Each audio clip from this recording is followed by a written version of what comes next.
வணக்கம். நம்ம சேனலுக்கு தொடர்ந்து ஆதரவளித்துக் கொண்டிருக்கும் நல்ல உள்ளங்களுக்கு நன்றி. தொடர்ச்சியாக ஆதரவு கொடுங்க. 20 காவல்துறையில் 20 பேர் இன்றைக்கி மாற்றம் செய்யப்பட்டிருக்காங்க இலாக்கா. இது ரொம்ப புருவத்தை உயர்த்தக்கூடிய செயல். அதுவும் குறிப்பாக பார்த்தீங்கன்னா டேவிட்சன் ஆசீர்வாதம் அவர்கள் ஏடிஜிபியாக இருந்தார். அப்புறம் இப்போ ஊர்காவல் படையில் டிஐஜியாக இருக்கார். அவருக்கு இன்றைக்கி மிக முக்கிய பொறுப்பான லஞ்ச ஒழிப்புத்துறை இயக்குனரான பதவி கொடுத்துருக்காங்க. ஏன் இப்போ அந்த பதவி கொடுத்தாங்க? நவீன் ராகுல் சென்னையில் இருக்கும்போது 3 நாள் இருக்கார், நாளைக்கு வரைக்கும் இருக்கார். இந்த நேரத்தில் இவருக்கு ஏன் இந்த போஸ்டிங் கொடுத்தாங்க? அதில் உள்ள விஷயம் என்ன? எத்தனையோ ஐஏஎஸ் ஐபிஎஸ் அதிகாரிகள் மாற்றப்பட்டாலும் டேவிட்சன் ஆசீர்வாதம் அப்படின்னா மக்களுக்கு எல்லாருக்கும் தெரியும். ஏன்னா கரூர் சம்பவத்தில் போய் வாக்குமூலம் கொடுத்துட்டு வந்தார். நிறைய விஷயத்தில் டேவிட்சன் ஆசீர்வாதம் திமுகவுக்கு ரொம்ப நெருக்கமான அதிகாரி. இப்போ திமுகவுக்கு நெருக்கமான அதிகாரினா உதயச்சந்திரன் அவர்களை சொல்லலாம். அதுக்கப்புறம் பார்த்திங்கன்னா இப்போ இருக்கக்கூடிய உள்துறை செயலாளரை சொல்லலாம். அதுக்கப்புறம் பார்த்திங்கன்னா அமுதா ஐஏஎஸ், இப்படி நிறைய பேர் திமுகவுக்கு வேண்டியப்பட்ட ஐஏஎஸ் அதிகாரிகள். ஏன்னா இவங்கெல்லாம் பார்த்திங்கன்னா திமுக ஆட்சி வரும்போது இந்த ஆட்சியில் ரொம்ப முக்கியமான இடத்துல இருக்காங்க. அதேமாதிரி கமிஷனர் ஆகட்டும், டிஜிபி ஆகட்டும், சங்கர் ஜிவால் ஆகட்டும், நம்ம முன்னாள் டிஜிபி நம்ம சைலேந்திர பாபுக்கு டிஎன்பிசிலே பொறுப்பு கொடுக்கணும் அப்படின்னு ஸ்டாலின் நினச்சார். ஆளுநர் விடலை. இப்படி நிறைய பேரை சொல்லிட்டான். இதில் இறையன்பு வர மாட்டார், அவர் ஒதுங்கிட்டார். இப்போ டேவிட்சன் ஆசீர்வாதத்துக்கு இந்த பதவியை கொடுப்பது இப்போது எதற்காக? அது லஞ்ச ஒழிப்புத்துறை ரொம்ப முக்கியமான துறை. ஏன் லஞ்ச ஒழிப்புத்துறை முக்கியமான துறை? இடி கேஸ் போட சொல்லிவிட்டு இன்னும் கேஸ் போடல. ஏற்கனவே இருக்கக்கூடிய அபய்குமார் சிங் இப்போது தான் ஓய்வு பெற்றார். அவர் இருக்க வரைக்கும் சொல்லப்பட்ட விஷயம் என்னென்னா, பெரும்பாலான வழக்குகள் வேகமாக எஃப்ஐஆர் க்ளோஸ் பண்ணிட்டாங்க. இது இடி இல்லை அடுத்து வரக்கூடிய ஆட்சி கண்டிப்பாக அவருக்கே பிரச்சனை வரும். இதான் முன்னால் சொல்லப்படுது. இப்போவும் அந்த துறை அப்படிங்கிறது ஒரு முக்கியமான துறைங்கிறதுனால ஸ்டாலின் அவர்களுக்கு வேண்டியப்பட்ட ஒரு அதிகாரி வரார். ஏன் ஸ்டாலின் அவர்களுக்கு வேண்டியப்பட்ட அதிகாரி அப்படின்னு நம்ம தொடர்ந்து சொல்கிறோன்னா மக்களும் அதை நம்புகிறாங்க. ஏன்னா அவருடைய செயல்பாடுகள் பார்த்திங்கன்னா, நீங்கள் அவர் கரூர் சம்பவத்தில் அவர் பேசிய விதம், அந்த கரூர் சம்பவம் நடந்து முடிஞ்ச உடனே அஸ்ராகருக்கு தலைமையில் ஒரு குழு போடுறாங்க. அப்போவே ஏடிஜிபி என்ன சொன்னார்னா, இதில் காவல்துறையினர் சரியாக நடந்தாங்க அப்படின்னாங்க. அது பெரிய அளவுக்கு விமர்சனத்துக்கு உள்ளாச்சு. ஏன்?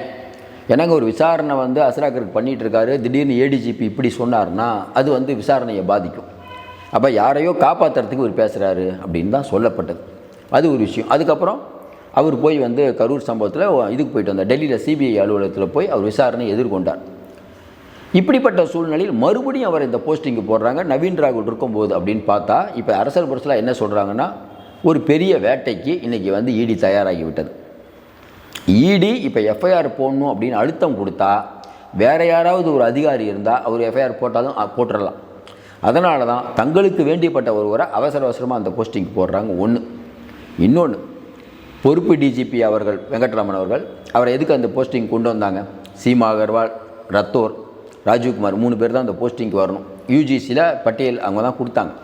ஆனால் அந்த 3 பேர் வேணாம், ஏன்னா அவங்க மேலெல்லாம் சில அலிகேஷன் இருக்குது, எங்களுக்கு வெங்கட்ராமன் தான் வேணும்னு பொறுப்பு டிஜிபியை போட்டதுக்கு காரணம் இவங்களுக்கு சில சப்போர்ட்லாம் பண்ணுவாங்க. அதுக்கேற்ற மாதிரி அவர் இடி வழக்கு போட சொன்னால் வழக்கு போடலை. அவர் 5 நாள் லீவில் வேறு போகிறார், மெடிக்கல் லீவில் போகிறார். அப்படிப்பட்ட சூழ்நிலையில் இப்போ என்ன சிக்கல் வருதுன்னா, பொறுப்பு டிஜிபி ஒரு கட்டத்தில் என்ன பண்ணுறாரு, தலைமைச் செயலாளருக்கு ஒரு நோட் போட்டு அனுப்புகிறார். இந்த மாதிரி இடி நேரவர்கள் மீது வழக்கு பதிய சொல்கிறாங்க, நான் என்ன முடிவு எடுக்கணும்னு. இப்போ என்னென்னா அவர் தப்பிச்சுக்குவார். ஏன்னா டிஜிபி ஒரு நோட் போட்டு அனுப்பிட்டார். தங்களால் வைக்கப்பட்ட பொறுப்பில் வைக்கப்பட்ட ஏடிஜிபி வெங்கட்ராமனை பல்ட்டி அடித்ததை ஸ்டாலினால் ஏற்று முடியல. என்ன பண்ண முடியும்? அவர் மாட்டிக்க அவர் பண்ணிட்டார். இப்போ என்ன சிக்கல் வருதுன்னா, நவீன் ராகுல் இங்கே உட்காந்துருக்கும் போது ஏடிஜிபியாக டேவிட்சன் ஆசீர்வாதம் போட்டதுனால இனிமேல் லஞ்ச ஒழிப்புத்துறை பற்றிய கவலை இனிமேல் ஸ்டாலினுக்கு இருக்காது. ஆனால் எவ்வளோ நாளைக்கு? இப்போ கோட் ஆஃப் கான்டக்ட் வந்துருச்சுன்னா தேர்தல் ஆணையம் கையில் எடுத்துரும். தேர்தல் ஆணையம் கையில் எடுத்தால் அவங்க நினச்சா எல்லா ஆஃபீஸரையும் மாற்றுவாங்க. இது தெரிஞ்சும் ஏன் இந்த ஒரு மூவை பண்ணுறாங்க? ஏன்னா ஒரு 20 நாள் இருக்குமா, 20 நாள் தான் ப்ரீடு. அந்த 20 நாளுக்குள்ளே இவங்க என்ன பண்ண போகிறாங்க? அப்போ சில பேர் சொல்கிறது, இல்லைங்க, கடைசி நிமிடம் வரைக்கும் நம்பால் இருக்கணும். அதான் எல்லோரும் எதிர்பார்க்குறது. ஸ்டாலினுக்கும் தெரியும், இன்றைக்கி கோட் ஆஃப் கான்டக்ட் வந்தால் எல்லா அதிகாரிகளையும் மாற்றுவாங்க, நம்ம அதிகாரிகளை தூக்கி டம்மியான போஸ்டிங்லாம் போடுவாங்கன்னு தெரியும். இன்னும் குறிப்பாக பார்த்திங்கன்னா, கொஞ்ச நாளைக்கு முன்னாடி அவர் ஏடிஜிபியாக இருந்து இந்த ஊர்காவல் படைக்கு போகும்போது அப்போ என்ன சொல்லப்பட்டது அப்படின்னா, ஊர்காவல் படை அதே மாதிரி போலீஸ் அகாடமி இதெல்லாம் கொஞ்சம் பவர் இல்லாது, இங்கே போயிடலாம், தேர்தல் ஆணையம் உள்ளே வரும்போது நிறைய பேரை மாற்றுவாங்க, அப்போ நம்ம நல்ல போஸ்ட்டு தேர்தல் ஆணையமே போடும் அப்படின்னு இவங்கெல்லாம் நினச்சிக்கிட்டாங்க அப்படின்னு சொல்லப்பட்டது. ஆனால் தேர்தல் ஆணையத்துக்கு தெரியும், இப்போ பிஜேபிக்கோ பழனிசாமிக்கோ தெரியுமா தெரியாதா? எல்லாம் தெரியும். யார் நமக்கு வேண்டியப்பட்ட எஸ்பி, யார் நமக்கு வேண்டியப்பட்டவங்க எந்தெந்த இடத்துக்கு மாற்றணுங்கிறது பழனிசாமி ஒரு லிஸ்ட்டை போட்டு வச்சுருப்பார். அந்த லிஸ்ட்டு தான் வரக்கூடிய நாட்களில் இன்றைக்கி வந்து இடி பண்ண போகுது. இடினா நம்ம தேர்தல் ஆணையம். அதுக்குள்ளே இவங்க மாற்றம் நிகழ்த்துறாங்கன்னா இதில் ஏதோ விஷயம் இருக்குது. அப்போ பெரிய அளவுக்கான ஒரு பெரிய ஆபத்து இன்றைக்கி திமுகவுக்கு எதிர்கொண்டு வந்து தமிழக அரசுக்கு வரப்போகுது. அதை தற்காத்துக்கணுன்னா இப்போ உடனடியாக அவங்களுக்கு வேண்டியப்பட்ட ஆஃபீஸரை போடணும். அதனால தான் இந்த நடவடிக்கை ஃபஸ்ட். அப்படி தான் மக்கள் பார்ப்பாங்க. இன்னும் குறிப்பாக சொல்லணுன்னா இந்த ஆட்சியை பற்றி வரக்கூடிய நாட்களில் தேவிசன் ஆசீர்வாதத்தை போடுங்க, இல்லை கமிஷனர் உங்களுக்கு வேண்டியப்பட்டவங்களாக இருங்க, யார் வேணா இருங்க, தேர்தல் ஆணையம் உள்ளே வரும்போது நீங்கள் கண்டிப்பாக அவங்களுடைய ஆட்கள் உள்ளே வருவாங்க. இப்போ டிஜிபி அவர்கள் இப்போ இருக்கார், கண்டிப்பாக தேர்தல் ஆணையம் புது டிஜிபியை போடும். புது டிஜிபியை போட்டிங்கன்னா இந்த கோர்ட் சொல்ல வேணாம், புது டிஜிபி போட்டால் அவரே எஃப்ஐஆர் போட்டுருவார். எஃப்ஐஆர் போட்டால் உடனே இடியோட இயக்குனர் உள்ளே வருவார். இப்போ இவங்க என்ன நினச்சிட்டு இருக்காங்க இந்த தமிழக அரசுனா, சரி டிஜிபியை தான் மாற்றுவாங்க, லஞ்ச ஒழிப்புத்துறை இயக்குனர் யாராவது நம்பால் ஒரு ஆள் இருக்கணும். ஒரே நேரத்தில் டிஜிபி, லஞ்ச ஒழிப்புத்துறை, சிட்டி கமிஷனர் எல்லாத்தையும் மாற்ற மாட்டாங்க அப்படின்னு இவங்க ஒரு கணக்கு போட்டுட்ருக்காங்க. ஏன்னா இவங்களுக்கும் மேல் இடத்துல நிறைய ஆள்லாம் இருக்கும்ல, இவங்களும் பெரிய லாபிலாம் பண்ணிகிட்டு இருப்பாங்க. ஆனால் இந்த தடவை உள்துறை அமைச்சகம் குறி தப்பாது. நம்ம ஏற்கனவே சொல்லிகிட்டு இருக்கோம், எழுதி வச்சுக்கோங்க. நம்ம மேலே இருக்கக்கூடியவங்க குறி தப்பாது. இப்போ கெஜ்ரிவால் கதறி அழுததை பார்த்தோம். ஏன் அதை கதறி அழுதார்? கெஜ்ரிவாலை உள்ளே வைக்கணும், கவிதாவை உள்ளே வைக்கணும், அவ்வளோதான். மணிஷ் சிசோடியா, அதுதான் பிஜேபியோட நோக்கம். நம்ம ரொம்ப நாளைக்கு முன்னாடி சொன்னோம்.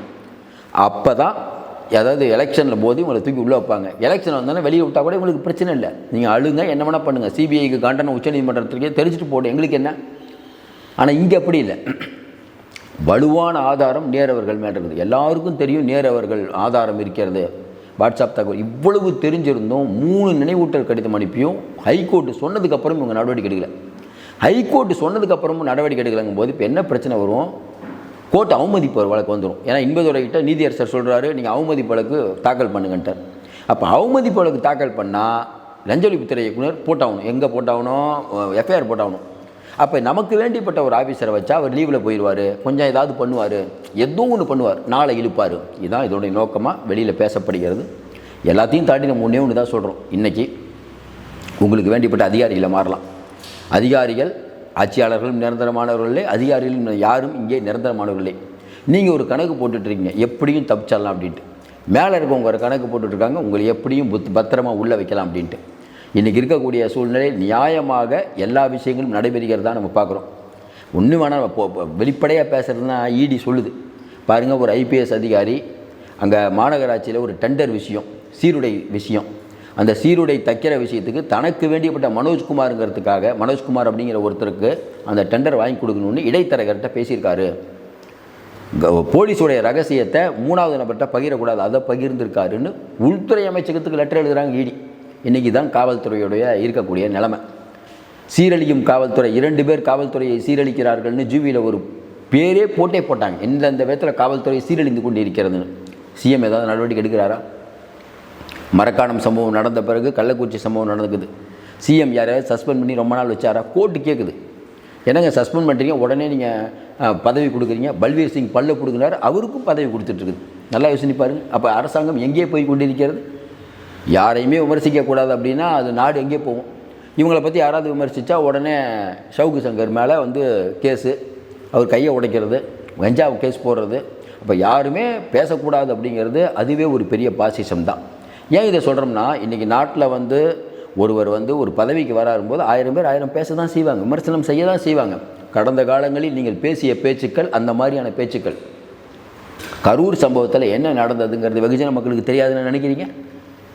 கரூர் சம்பவத்தில் அங்கே இருக்கக்கூடிய ஆம்புலன்ஸ் ஓட்டுநர்கிட்ட எந்த காவல்துறை அதிகாரி பேசினார்? அங்கே இருக்கக்கூடிய செந்தில் பாலாஜிட்டையும் அசோக்கிட்டையும் அந்த சம்பவம் நடக்கிறதுக்கு முன்னாடியும் பின்னாடியும் யார் பேசினாங்க? இதெல்லாம் மக்களுக்கு தெரியாதுன்னு நினைக்கிறீங்களா? நீங்கள் எல்லா மக்களுக்கும் தெரியும். உங்கள்கிட்ட அதிகாரம் இருக்கிறது, அதனால் மக்கள் பயந்து கொண்டிருக்காங்க. யாராவது ஒருத்தர் இதை விமர்சனம் பண்ணி பேச மாட்டாங்களான்னு மக்கள் நினைக்கிறாங்க. இப்போ நம்ம பேசுறது கூட எதுக்காக? நல்லா யோசனை பாருங்கள். யாராவது ஒருத்தர் இதை பேசணும்ல. வெளியில் மக்கள் அரசியல் புரட்சியில் உள்ளுக்குள்ளே என்னங்க லஞ்ச ஒழிப்புத்துறைக்கு வர போட்டிருக்காங்க, ஸ்டாலினுக்கு வேண்டிப்பட்டவர் தானேங்க. இயற்கையில் இப்படி தானேங்க பேசுவாங்க. இது எப்படி இல்லைன்னு நீங்கள் மறுப்பீங்க? அதெல்லாம் நியாயமாக போட்டோம். நீங்கள் நியாயமாக போட்டிங்களா இல்லையாங்கிறத மக்கள் சொல்வார்கள். ஒரு விஷயம் 2 விஷயம் இல்லை. தமிழ்நாடு தலை குனியாது, ஆளுநரின் திமிரை அடக்குவோம், எல்லாம் ஓகே. இங்கே கஜானா காலி, பெண்களுக்கு பாதுகாப்பு இல்லை, கள்ளச்சாராயம் பெருகுது, போதை மருந்து கலாச்சாரம். இதை கண்டிக்க இதை வந்து இதை வந்து கட்டுப்படுத்த வேண்டிய காவல்துறை இன்றைக்கி யூடியூபர் சவுக்கு சங்கர் பின்னாடியும் அங்கே இருக்கக்கூடிய அவங்க பின்னாடியும் இன்னும் நிறைய பேர் பின்னாடியும் நல்லா யோசனைப்பார். ஒவ்வொரு பேரையே சொல்ல முடியும். துப்பாக்கி சூடு, ஸ்டெர்லைட் துப்பாக்கி சூடில் வந்து அதிகாரிகளுக்கு தண்டனை பெற்று தருவேன் ஸ்டாலின். இவர் ஆட்சிக்கு வந்தோடனே பெரிய அளவுக்கு ப்ரமோஷன் கொடுத்து அவங்க ரிட்டையர்ட் ஆகிறாங்க. விருதுநகர் எஸ்பி வந்து அங்கே இருக்கக்கூடிய பாதிக்கப்பட்ட மக்களை பார்த்து பாடி எடுக்கிறீங்களா இல்லை வேறு மாதிரி ஆயிருங்கிறார். இதெல்லாம் என்ன பேச்சு? இதெல்லாம் இவர்களுக்கு இந்த பேச்சுக்கு என்ன காரணம்? மேலே இருக்கவங்க சரியில்லை, கீழே இருக்கவங்க அப்படி தான் இருப்பாங்க. வேறு என்ன சொல்கிறது? மோடி சொல்கிறோம், இந்த மாற்றங்கள் அப்படிங்கிறது பொதுமக்கள் மத்தியில் ஒரு பார்வை ஏற்படுத்தியிருக்கிறது. எவ்வளவோ ஐஏஎஸ் ஐபிஎஸ்கள் மாறினாலும் இப்போ இந்த மாற்றம் அப்படிங்கிறது நவீன் ராகுல் வரும்போது பண்ணுறாங்கன்னா நவீன் ராகுல் தன்னுடைய வேலையை காட்ட ஆரம்பித்தார். இப்பவும் சொல்கிறேன், நவீன் ராகுலும் சும்மா விட மாட்டார், டெல்லியும் சும்மா. நீங்கள் என்ன ஒரு கணக்குகள் போட்டாலும் டெல்லி உங்களை ஒரு வழி பண்ணணும்னு முடிவு பண்ணிட்டாங்க. ஏன்னா நீங்கள் தவறு பண்ணியிருக்கிறீர்கள், மக்கள் வலுவாக நம்புகிறார்கள், ஆதாரமும் இருக்கிறது. ஆதாரம் இல்லாமல் பேசக்கூடாது. இல்லை நம்ம பேசுகிறதுல ஆதாரம் இருக்கா? ஏற்கனவே இடி சொல்லிடுச்சா? சார் இவங்க அக்கௌண்ட்லலாம் பணம் போயிருக்குன்னு இடி சொன்னது தான் நம்ம சொல்கிறோம். எதையுமே மிகைப்படுத்தி சொல்லலை. இல்லை மறுபடியும் சொல்கிறோம், ரொம்ப நாகரிகமாகவும் நம்ம பேச வேண்டியிருக்குது. நாகரிகமாகத்தான் பேச வேண்டும். ஏன்னா இவங்க மொழிங்கிறது வேறு. பார்த்துட்டு இருக்க மக்கள் சொல்லுங்கள், மக்களே நீங்களே சொல்லணும். இன்றைக்கி இருக்கக்கூடிய சூழ்நிலையில் இந்த மாற்றங்களை நீங்கள் எப்படி பார்க்குறீங்க? இதை வைத்து ஸ்டாலின் அவர்களை காப்பாற்ற முடியும், இந்த குடும்பத்தை காப்பாற்ற முடியும் நீங்கள் நினைக்கிறீங்களா? பிஜேபி வெள்ளக்கூடிய காட்டினோன்னே அமைதியாக இருக்கும்னு நீங்கள் நினைக்கிறீங்களா? உங்கள் கருத்தை சொல்லுங்கள். தொடர்ந்து ஆதரவு கொடுங்கள். மீண்டும் சந்திப்போம். நன்றி, வணக்கம்.